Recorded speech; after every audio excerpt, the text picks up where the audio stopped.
Rwanda-backed M23 rebels take control of a major city in the Democratic Republic of Congo and vowed to take the capital.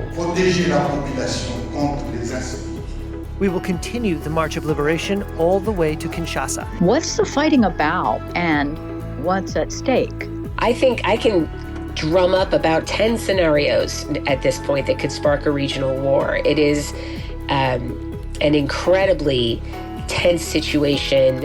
Today is Friday, January 31st, and this is The Issue from VOA. Hi, everyone. I'm Lori London. And I'm Scott Walterman. It is a very serious problem. President Trump commenting on the situation in the Democratic Republic of Congo, where the rebel group M23 has captured the eastern city of Goma and plan to take their fight to the far-off capital, Kinshasa. Congo's president has called for a massive military mobilization to resist the rebellion, and his defense minister rejected calls for talks. Another player is Rwandan President Paul Kagame. He has backed the M23 rebels, and Reuters correspondent Rachel Graham reports Kagame says he's ready for any confrontation. The long-simmering conflict in Congo has intensified over the last week, with M23 rebels capturing the strategic city of Goma. Congo, South Africa and others accuse Rwanda of backing M23. Kagame has rejected criticism over his country's role in the conflict.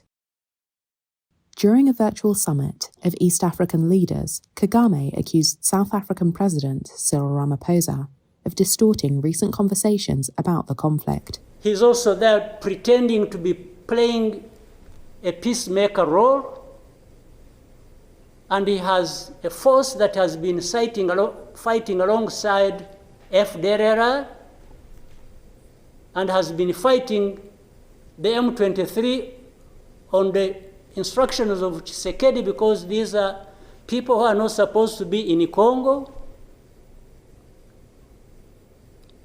that these are from Rwanda, or the M23 are not Rwandans, please. Congo President Felix Tshisekedi did not attend the virtual summit. Instead, he gave a speech to the nation in which he promised a military campaign to recover lost territory.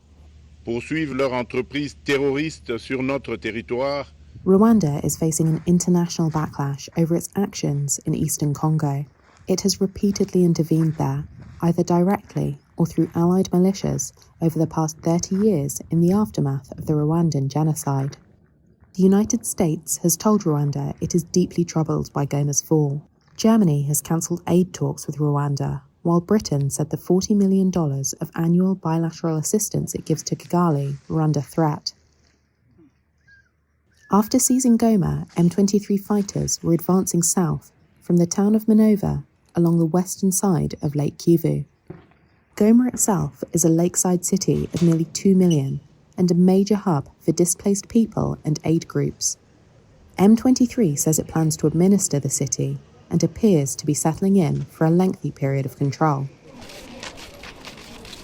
Scores of Congolese asylum seekers who fled to Rwanda during recent fighting are returning home, following assurances of safety from the rebel group. That's Reuters correspondent Rachel Graham reporting. Now, you heard Rachel mention that M23 has taken control of Goma and plans on running it. Reuters correspondent David Doyle reports building an administration in Goma could be the key to the success of their entire offensive. Rwandan-backed rebels appear keen to show they can not only seize the biggest city in Eastern Democratic Republic of Congo, but also govern it. That's a stark contrast to the last time M23 took Goma, back in 2012. Then they withdrew a few days later. But this time, how well the rebels can maintain order and run services in a city of 2 million people could be key to determining if their offensive expands or is doomed to failure. At a press conference, Corneille Nangaa, head of the Congo River Alliance that includes M23, said they had found Goma to be a wounded city, traumatized and fearful. Nous sommes ici à Goma. We are here in Goma to stay as Congolese and to protect the population against threats. Protéger la population contre les insécurités.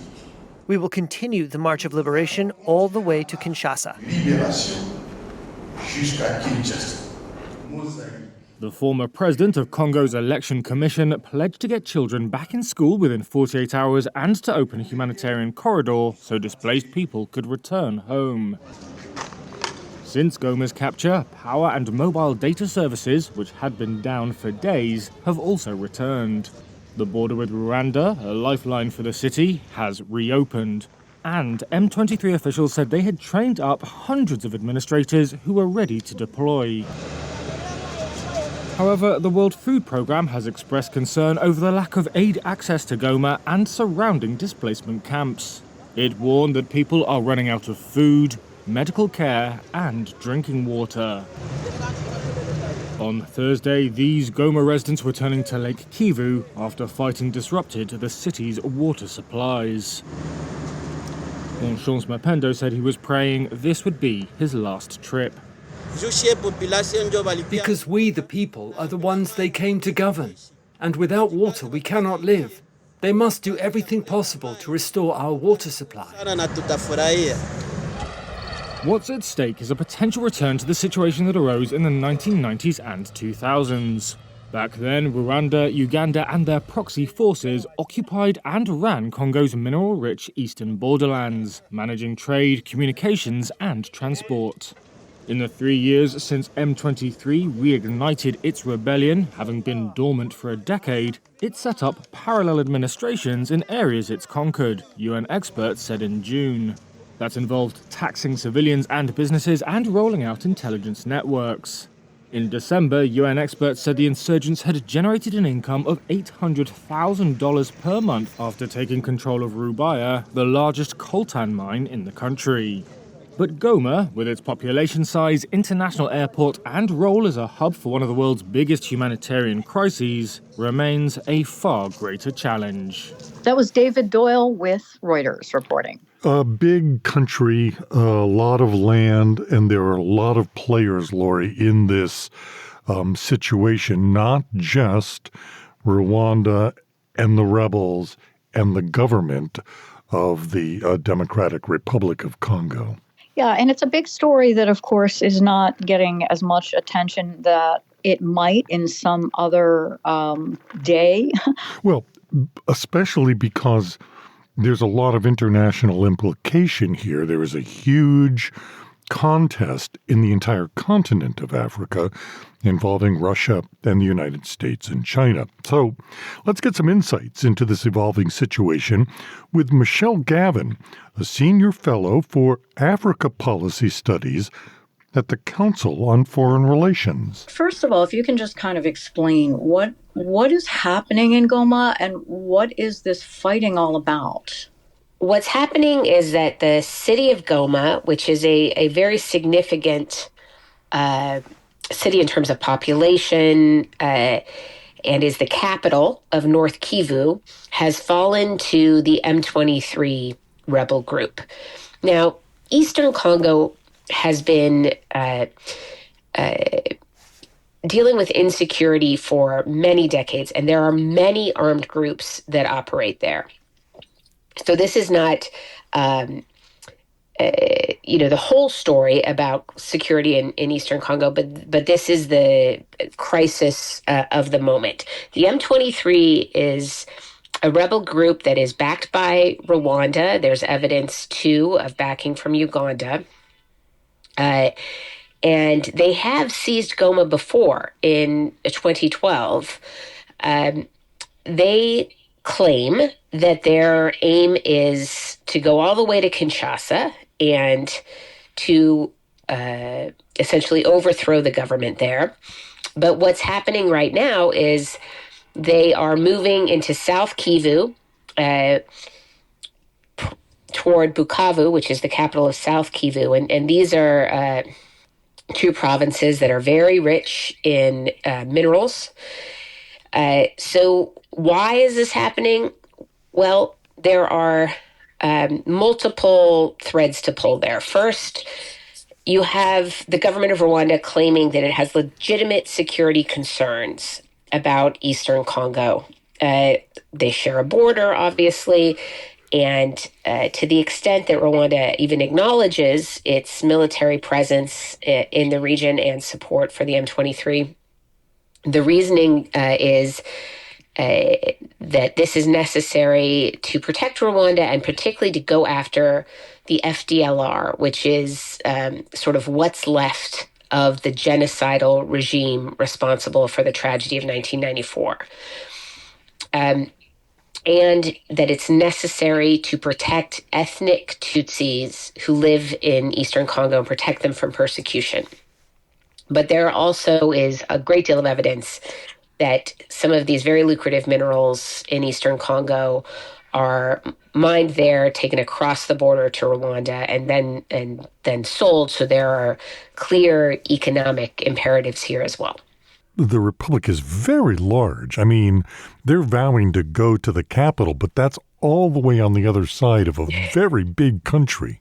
That's right. It's a huge country. I mean, it has happened before, right? The fall of Mobutu occurred with a movement that began in the East and essentially swept through the country.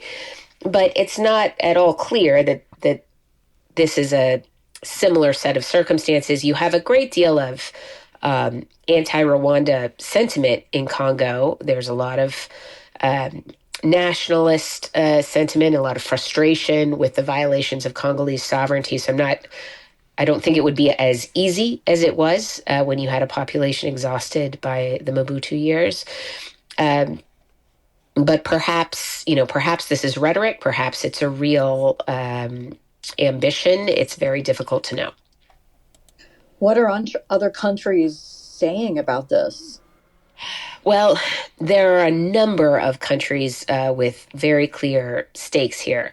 So fighting alongside the Congolese forces who lost Goma, you have militia forces, Congolese militia forces, but also some Burundian troops. You had peacekeepers attempting not to fight on one side or the other, but to de-escalate conflict and provide security, both from a UN mission and from a mission from the Southern African Development Community. And over a dozen peacekeepers have been killed in this latest advance. So you have, for example, quite a number of South African peacekeepers killed. And you've seen escalatory, very bellicose rhetoric from President Ramaphosa and President Kagame about this issue. So you have those increasing tensions. So you have a lot of concern among African leaders. Kenyan President Ruto has tried to mediate. President Lorenzo of Angola has been engaged in a long but unfortunately failed mediation. And then you have broader global leaders, many of whom are now saying Rwanda needs to stop its support for M23. But what we saw the last time the M23 took Goma was that what it took was to threaten aid flows to Rwanda, to threaten sanctions, and really go beyond sort of shaming rhetoric to change the calculus in Kigali. You know, you mentioned Burundi. I believe they have thousands of troops inside Congo, right? They're hunting down rebels. If M23 takes on those troops, might that spark a regional war? Absolutely. I think I can drum up about 10 scenarios at this point that could spark a regional war. It is an incredibly tense situation because there are so many troops operating in Eastern Congo, Burundians, Ugandans, Rwandans, South Africans. You had Romanian mercenaries working on the side of the Congolese government. So there are a lot of ways that this escalates, and it's any escalation, I think, is very, very unlikely to be contained within Congo's borders. And of course, that seems like it would potentially, or would it potentially lead to yet another global humanitarian crisis? Well, absolutely. And the DRC is already in terrible humanitarian crisis. The number of displaced people in Congo is second only to Sudan. So more displaced than Ukrainians or Gazans. It's so over 21 million people need humanitarian assistance. It's already in crisis, and this is just exacerbating an already very, very difficult situation. In a region that is very volatile, I mean, I think to go back to Burundi, weren't there hundreds of thousands of people killed in that civil war? The rebels that they're hunting down? Yes, Burundi's civil war was atrocious, and there are even worse atrocities in Burundian history. So you're quite right. A look at the history of the Great Lakes region gives one a sense of just how badly wrong things can go when conflict gets out of hand. And I very much think that the stakes are extremely high right now.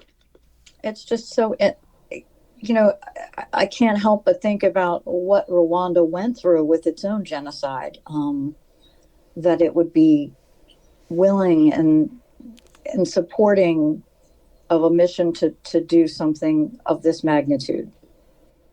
Well, Rwanda's been engaged in Eastern Congo for many, many years. Again, they claim for that very reason, for exactly what you just cited, that it's about their own security.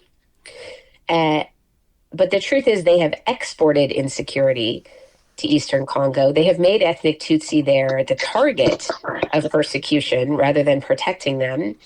And the interesting moment in which we find ourselves is that Rwanda has been a security exporter in other situations, which makes it hard to put pressure on them.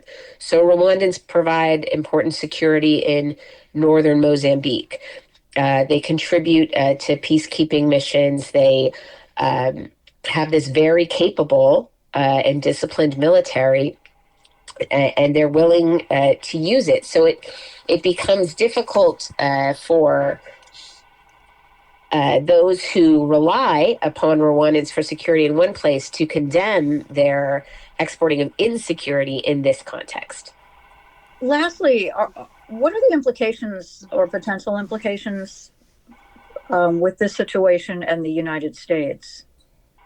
The last time, again, that M23 took Goma, it was U.S. pressure, along with other actors, that helped to freeze and then de-escalate that situation. But right now, it's very unclear how the U.S. understands its role in the world, and certainly in this region, what we think leadership means. We have an aid freeze right now, which makes it hard to use aid as leverage because it's not flowing to anyone, regardless of their behavior. But I would say that, the critical minerals that come out of Eastern Congo are a part of the lifeblood of our digital economy now. And the potential for an even greater humanitarian crisis, and for this conflict to suck in other states and potentially to merge to some degree with other crisis zones on the continent, creating a toxic mix, that creates a lot of opportunity for U.S. adversaries, for international criminals, for extremist groups. And so at the end of the day, what's happening in Congo is not going to stay there. And the U.S. does have security concerns and economic concerns that will be at risk as this situation escalates. All right. Well, thank you so much for taking the time to talk to us about it. We really appreciate it. Thank you for covering it. Michelle Gavin, Senior Fellow for Africa Policy Studies at the Council on Foreign Relations. The continent of Africa, so many variables and so many different issues that really do impact everyone around the world. It's fascinating to hear what she had to say. So many players in the situation on the continent, not just the nations that exist there, but again, the external forces, Europe, the United States, Russia, China, all vying to be the dominant player on the continent as it emerges as the next major place on the globe to be. You've been listening to The Issue from the Voice of America. On behalf of everyone who works at VOA all over the world, thank you so much for joining us. You can follow The Issue on X, Blue Sky, and Facebook at VOA The Issue. And for news 24 hours a day, check out our website at voanews.com. In Washington, I'm Scott Wolterman. And I'm Lori London. We'll talk to you soon.